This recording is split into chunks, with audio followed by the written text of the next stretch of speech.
Hi, Dr. Rochelle here today to talk about one of my passions. I love to read. And I wanted to share a little bit of some thoughts about reading today because I had a friend recently reach out to me on Facebook and said they challenged me to post a favorite book every day for the next 7 days and invite somebody else to do the same. And so each day I'm going to be picking out somebody and asking them to post a picture of one of the books they love for 7 days in a row. So it got me thinking that maybe I'd share a little bit of my perspective on reading. And as long as I can go back in my thinking. I don't remember a time when I didn't love to read. I think even as a child, I just loved the feel of books. I remember going into the library and I would love to pick up books and come home and go into those imaginary places and dream about what life could be. And as I grew older, my love and passion for reading has only grown. It wasn't too long ago that I had heard a quote that said, "Readers are leaders." And at first I thought, what does that mean? And the more I thought about it, the more it made sense to me, because when we read, we are expanding our thinking and we are growing into the realm of possibility thinking. And there was also a study I read recently that I can't even remember where I read it, but I thought, oh, geez, even more reinforcement for my book passion and my book buying habits, which you can kind of see behind me, the books on my shelves. But what it said was that they found that people who spend even 5, 10, 15 minutes reading a day, that it actually calms the brain. And it's just an amazing way to take care of ourselves. So I'm going to ask you to think about, when's the last time you read a book? Maybe if you're like me, you've got 1, 2, or more going at a time. I usually have 2, 3 going on at once. Sometimes the book is on my Kindle. Sometimes it's an actual physical book. I never want to be anywhere without an opportunity to read. So I never have to waste time. If I'm waiting somewhere, I can just even pull up my phone and go to my Kindle app and pick up a book there.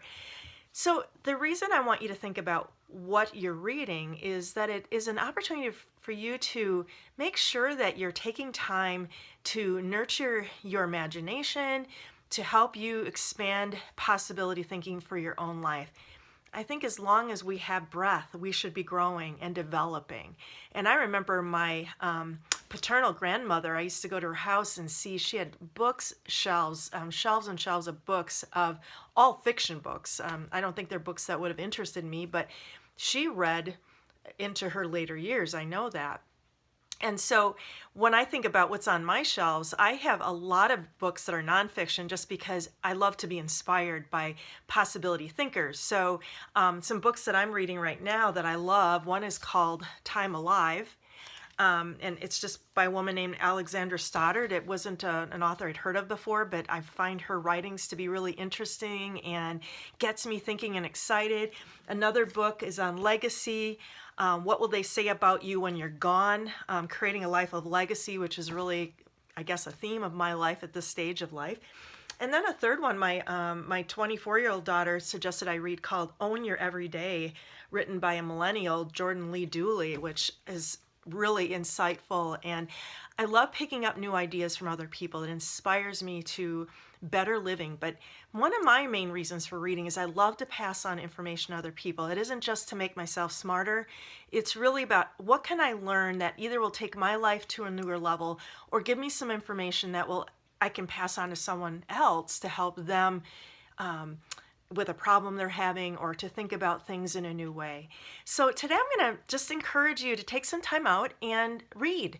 And I would love to hear what you're reading. So if you would take a few minutes, and if there's a book that has absolutely, whether it's fiction or nonfiction, it doesn't really matter to me, because I think even fiction can be super inspiring and entertaining and intriguing. It gets us thinking and imagining things.